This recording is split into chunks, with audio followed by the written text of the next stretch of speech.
I was in the middle of reviewing a client's rebrand proposal. 14 tabs open, Slack pinging nonstop, when the notification appeared on my phone. A text from my mother, the kind I got once a year like clockwork. Sorry, sweetie. No space at the lake house this year. Maybe next summer. XO, Mom. I stared at it, rereading every syllable like it was some kind of code I had to decipher. But it wasn't cryptic. It was clear, deliberate, final. I didn't move for a few seconds. My AirPods kept playing a client's voice memo about logo placement, but all I could hear was the static behind my mother's words. Lake Tahoe, the Green family retreat, the annual gathering on the estate my grandparents bought before I was even born. Pine trees, dockside dinners, board games by the fire. It used to be my favorite place on earth. Used to be. 3 years now. 3 identical texts. 3 different years of not enough space. The first time I tried to believe it. The second time I knew better. This third one, it broke something. I opened Instagram because I knew what I'd find. Sure enough, my brother Jason had just posted a carousel. Sunlit cabins, champagne on ice, handwritten welcome cards. The last photo made my stomach turn. A printed itinerary. I zoomed in until the names blurred. Then I enhanced it in Photoshop. Yes, I was that desperate. At the top, confirmed attendees, 118. I scrolled through the guest groupings, all 6 of my siblings, their spouses, their kids, cousins, family friends, some of Dad's banking buddies, even Mrs. Keating, our childhood piano teacher who hadn't shown up since 2008. Everyone, except me. My vision tunneled. I set my phone down, walked to the window of my studio apartment overlooking downtown San Francisco, and let the ache move through my body. This wasn't about space. It never was. Years of memories hit me like a riptide. The Thanksgiving where Dad toasted everyone's career achievements and called mine her little art thing. The Mother's Day brunch when Mom said she wanted more grandchildren, then glanced pointedly at me over her mimosa. And the worst? The photo they sent to the extended family. Everyone posed on the dock in color-coordinated outfits. Me cropped so close to the edge I may as well not have been there. I sank to the hardwood floor, hugged my knees, didn't even notice that my coffee had gone cold.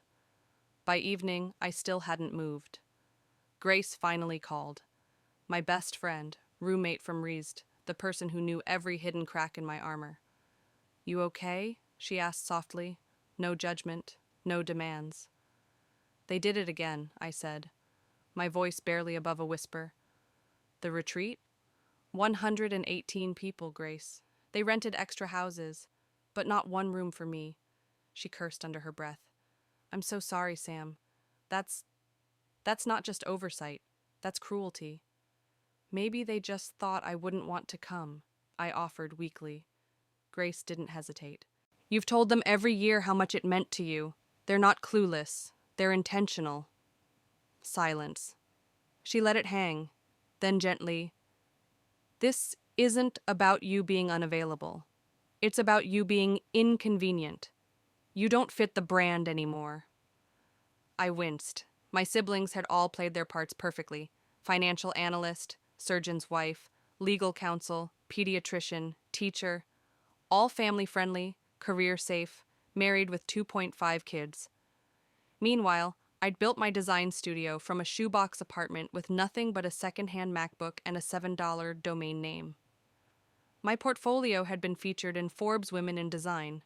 I'd spoken at Adobe Max. But my parents had never once visited my office, or shared my work, or even asked what I did, really.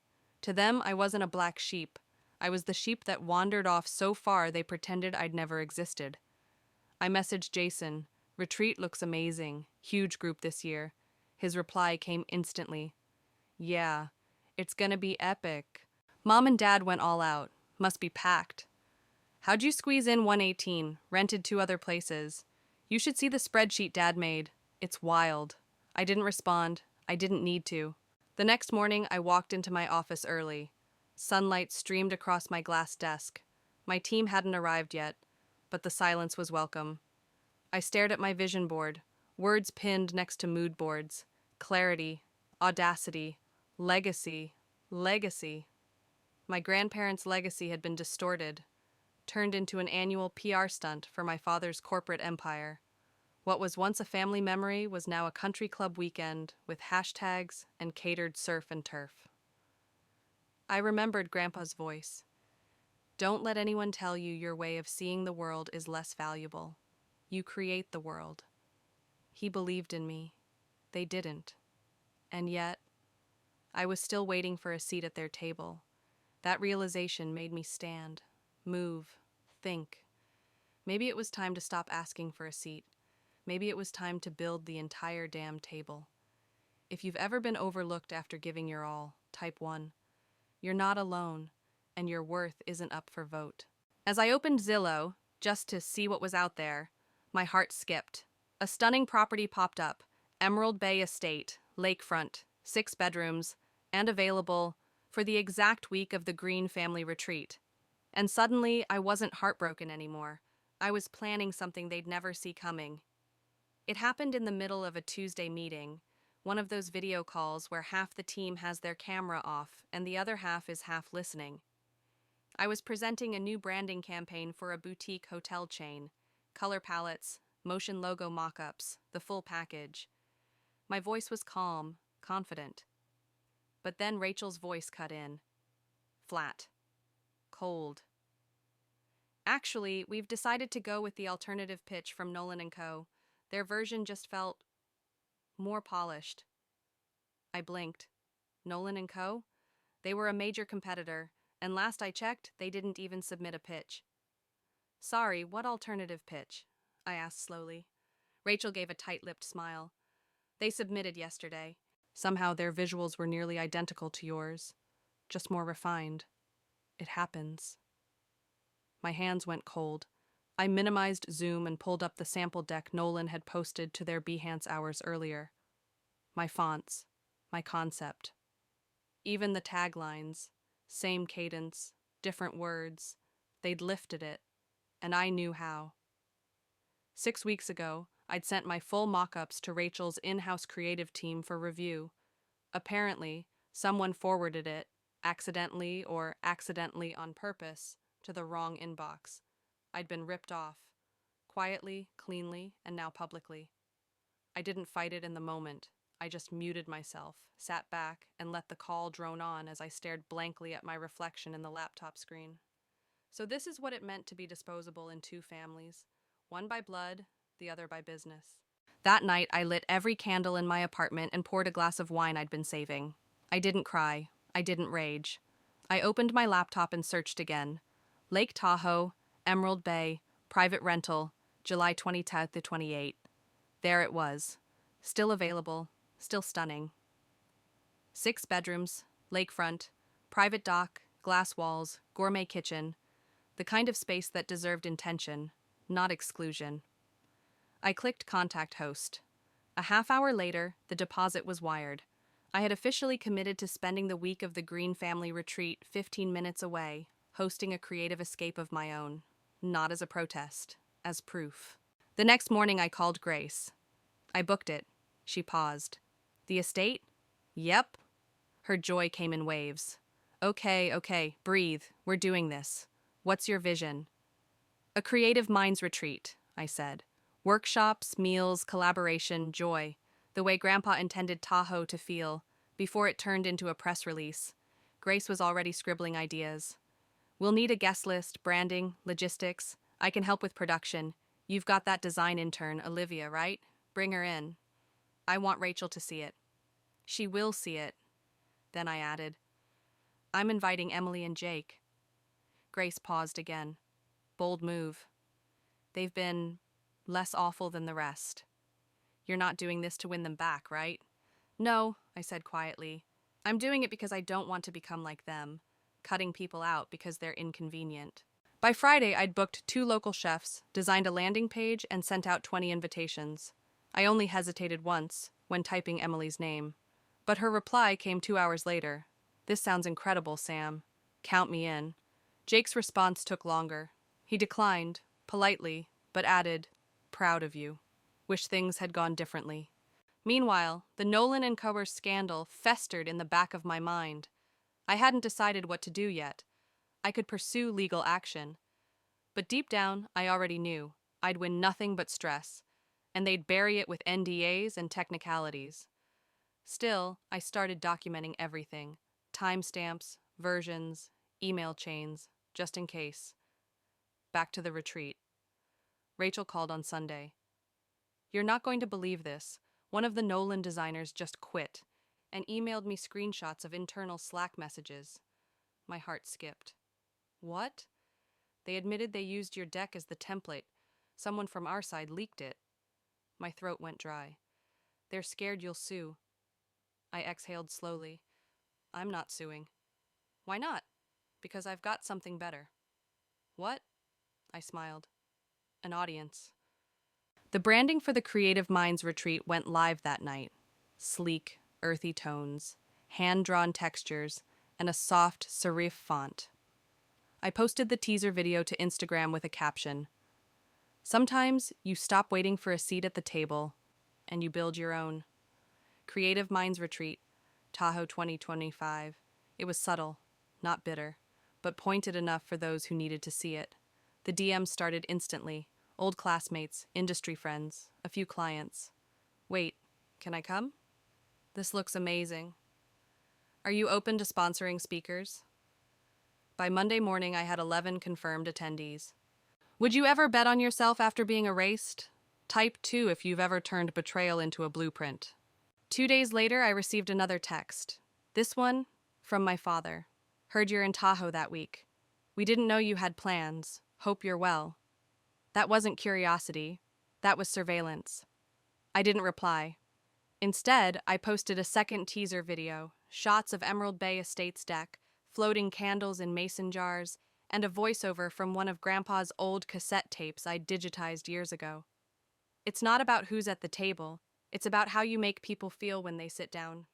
My mother texted an hour later. "Did you digitize those old tapes? We'd like a copy. Also, where exactly is this event?" I finally replied. "Not far, but far enough to feel different." The next day, an email hit my inbox. A cease and desist from Nolan and Kohler claiming unauthorized use of proprietary mood board elements. My jaw clenched. They'd stolen my work. Now they were trying to shut me down. They had no idea who they'd just challenged. The envelope had no return address, but the legal insignia at the corner was enough. A thick cream-colored envelope hand-delivered to my office door on Thursday morning. Inside, a formal cease and desist from Nolan and Co., accusing me of intentional misrepresentation of branding elements and unauthorized use of visual motifs. Their tone was threatening, bloated with legal jargon, but I saw it for what it was: fear. They were scared I'd expose them, scared of the screenshots, the Slack messages, the time-stamped files that made it clear they had copied me, and now they were trying to silence me. I could have responded with lawyers. I almost did. But instead, I sat in silence and built something they couldn't unsee. The final headcount for my retreat reached 22 by that afternoon. Not just artists or designers, but creative entrepreneurs, brand visionaries, startup founders, each one eager, curious, and furious on my behalf. They knew the story. They'd seen it play out too many times in their own industries. The silencing, the minimizing, the erasure of original voices. Grace and I worked late into the night building the final itinerary: boat tours, fireside storytelling, morning sketch circles, ethical branding discussions, even a pop-up exhibit night. When I asked her if it was too ambitious, she looked up and grinned. "Sam, this isn't a retreat, this is a reckoning." But not everyone was thrilled. Emily texted me Friday morning. "FYI, Mom saw the teaser post with Grandpa's voice. She's not happy, says it's manipulative." "Was it?" I typed, then deleted it. Instead, I replied, "I think it was accurate." Emily didn't respond. The silence from my parents was its own kind of statement. They didn't call, didn't ask where I was staying, didn't offer a passive-aggressive, "hope you're doing well." They just watched. And that was worse, because silence isn't always absence. Sometimes silence is surveillance. That weekend, I picked up Aunt Eleanor from the airport. At 84, she was as sharp as ever, bright red lipstick, perfectly pressed slacks, and a scarf tied just like Grandma used to wear. As soon as she slid into the passenger seat of my car, she pulled down her sunglasses. "So, tell me everything." I laughed. "Where do I start? How about with the fact that your parents rented 2 overflow houses, invited half of Northern California, and still told you there was no space?" I didn't answer. She waved a hand. "Don't bother defending them. I already know the pattern. Your grandparents saw it too. Broke their hearts." I glanced at her. She looked tired for a moment. Not physically, but emotionally. Like she'd been waiting years to have this conversation. "They knew you were different, that you saw the world in a way that didn't fit spreadsheets and trust funds. Robert told me once, Samantha has vision, the others have resumes." My throat tightened. "I just wish they'd left the property directly to you," she added, softer now. "But your father insisted he'd honor their wishes, and look how that turned out." We arrived at the Emerald Bay estate just before sunset. The place looked like a dream, golden light pouring through glass walls, the lake shimmering in the background, string lights already twinkling across the deck. Eleanor stood silently for a beat, then nodded. "You've done something brave here. Or stupid." She gave me a side glance. Bravery and stupidity often look the same at first. The guests began arriving the next day. Grace and Rachel managed logistics while I played host and artist in residence. By mid-afternoon, the house pulsed with life. Laughter on the dock, sketchbooks on the patio, discussions about data ethics over sangria. And then, a text from Emily. They know. Who? Everyone. Blake saw the posts. Amanda's furious. Dad's trying to act indifferent, but he's clearly rattled. Mom wants to swing by. I stared at the screen. Swing by? Not visit. Not join. Just swing by. As if I was a detour between cocktails and control. I didn't reply. Instead, I posted a photo of Aunt Eleanor on the deck, holding her scotch captioned, "Legacy isn't something you inherit. It's something you protect." Creative Minds Retreat. Emerald Bay. That evening, during our first fireside session, Troy, an outdoor photographer from Oregon, stood up and said something that stuck with me. "I used to think inclusion was about being let in. Now I think it's about refusing to stay out." The group murmured in agreement. Eyes turned toward me, not in pity, but in solidarity. They knew. Have you ever turned rejection into your loudest creation? Type 3. If silence has ever said everything you needed. We ended the night with a group walk to the dock. The stars were endless above us. For the first time in years, I didn't feel peripheral. I felt centered. As we walked back, I saw a car parked awkwardly outside the estate's gate, a sleek, dark sedan. I froze. Rachel followed my gaze. "Expecting someone?" "No," I said, but I knew. The headlights flashed. I stepped forward. Grace grabbed my arm gently. "You don't have to let them in." "I know," I said, but I walked anyway, slow, measured, heart-pounding. The window rolled down. My mother's face appeared, tight-lipped, eyes scanning the house behind me. Beside her, my father adjusted his cufflinks like he was prepping for a boardroom pitch. "We'd like to speak with you," she said. Her tone wasn't angry. It was calculating. I didn't answer. I just looked over my shoulder, at the glowing house full of creatives who saw me, then back at her. "You're not here to speak," I said softly. "You're here to reclaim something you abandoned." The knock came during the opening notes of the jazz quartet's pre-dinner set. 4 soft, calculated raps on the front door of the Emerald Bay estate. Grace looked at me from across the kitchen island. A knife paused mid-slice through a wheel of brie. "That's them, isn't it?" I nodded once. They always arrive early, like it gives them leverage. I straightened my shoulders, smoothed the hem of my blazer, and walked to the door. I didn't need to ask who it was. I could already hear my mother's heels on the stone steps, short, precise clicks like punctuation marks on a legal document. When I opened the door, both of them stood there in full green family armor. My father in a navy sports coat, the kind he wore to donor galas. My mother in pale cashmere, sunglasses still on even though the sun had dipped behind the mountains. She looked past me, craning slightly. "So, this is it?" "This is it," I said calmly. "Welcome." I didn't step aside. "We'd like to talk before dinner," my father said, voice clipped. "Of course," I said, holding my ground. "But just so we're clear, you're guests tonight. Not hosts, not judges. Guests." They hesitated, visibly recalibrating, then stepped inside. I led them through the entry hall into a private seating nook by the glass wall, where the lake shimmered with lavender hues. The music was faint in the background. Conversation buzzed in the distance. "This isn't some art student's rebellion," my mother said, sliding into the armchair like a CEO reclaiming her office. "It's well-funded." "That's right," I said, folding my hands, "because I've worked for it, and for once, I spent it on something that honors me." "We didn't mean to exclude you," my father said suddenly. "You've always chosen your own path. We assumed you didn't care about the retreat anymore." "That's not true," I said sharply. "You didn't assume, you decided. You made that choice for me. You told yourselves there wasn't space, and then filled 118 seats without checking if I wanted one." He blinked. My mother shifted.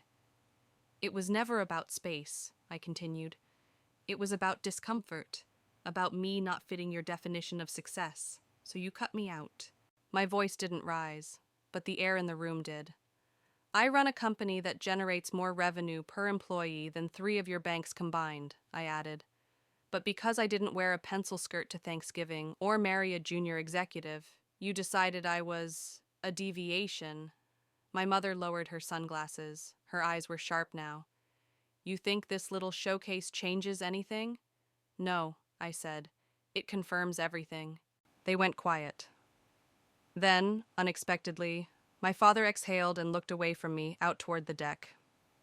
"She reminds me of your mother," he muttered, nodding at Grace as she set the dinner table, directing servers and guests with easy authority. "Who?" I asked. "Your grandmother," he said. "Fierce, independent, did everything her way." My mother's jaw tightened. "That's what made her difficult." "That's what made her right," I replied. Dinner was served precisely at 7. We sat beneath a canopy of Edison lights strung between pines, long tables set with ceramic dishware, handmade place cards, and flowers arranged in recycled paint jars. Conversations hummed across the deck, about design, storytelling, legacy. Nobody was talking about performance bonuses or real estate portfolios. For once, I wasn't explaining myself. I was just being. Halfway through the second course, Aunt Eleanor stood and raised her glass. "To the one person in this family who didn't wait to be seen, who saw herself first." Everyone clinked their glasses. My mother lowered hers. I noticed.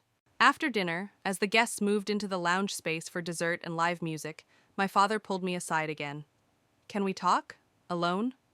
I nodded and led him down the gravel path toward the lake, away from the noise. "Your mother's not handling this well," he began. "She never has. She feels undermined, blindsided." "I didn't do this to hurt her," I said. "I did it because I was tired of not existing." He sighed. "I didn't realize how far it had gone." I stopped walking, turned to him fully. "You never asked. That's the point. You all waited for me to prove myself in a language I never spoke." He looked down. "You're right," then added almost quietly, "and I'm sorry." I didn't cry. I didn't flinch.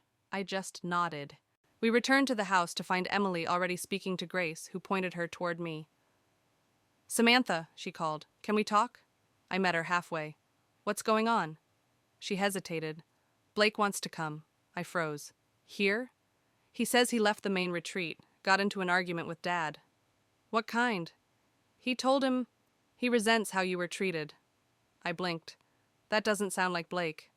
"Yeah, well," she said, "you've started something." An hour later, Blake arrived with nothing but a duffel and 2 bottles of wine. "Can I stay?" he asked. I stepped aside. "Only if you help clean up tomorrow." He grinned. "Done. Have you ever turned pain into power? If you've ever stopped chasing a seat and built your own table, type 4. This is for you." The next morning, while loading crates into my trunk, my phone buzzed again. It was a message from Rachel. Your Nolan case just made it to Creative Law Weekly. The screenshots were leaked. The entire industry's watching. I smiled, slipped my phone back into my pocket. They had tried to erase me. Now they were being studied in case law. As I closed the trunk, my father called out from the driveway. "We're canceling next year's retreat." I turned. "What?" He walked toward me. "We've decided the next family gathering should be hosted. Your way." I raised an eyebrow. "Be careful what you wish for?" He nodded. "We are." And for once I believed him.